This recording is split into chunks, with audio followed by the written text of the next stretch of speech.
करप्पा अलीकडे कसं काय?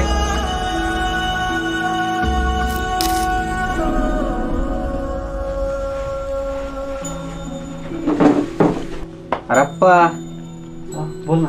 काय आहे? कुठं आहे तू? मी किती वेळ झाला आवाज देतो तुला. बोल ना, काय म्हणतोस? अरे काय खूप टेन्शन मध्ये दिसतोय तू आज. नाही रे, काय नाही. अरे तुझ्या चेहऱ्याकडे बघून लगेच कळतं रे बाबा, मी तुला आज नाही ओळखत. बघ ना यार, मुलाचं आयुष्य. काय? मुलींना 2 ऑप्शन असतात. एक तर सक्सेस व्हायचं आणि सक्सेस नाही झालं आयुष्यभर नवऱ्याच्या जेवावरती बसून खाता येतं. पण मुलांचं आयुष्य 2 ऑप्शन असतात. एक तर सक्सेस व्हायचं आणि सक्सेस नाही झालं तर आयुष्यभर काबड कष्ट करून जगावं लागतं. बरोबर. असं लोक म्हणतात की मुलींचं आयुष्य खूप अवघड असतं आणि मुलांचं सोपं. तसं काही नसतं, पण मुलांचं जगणं खूप अवघड असतं. खरं आहे राव, आयुष्य जगायला खूप मोठ्या मनाचा माणूस लागतो.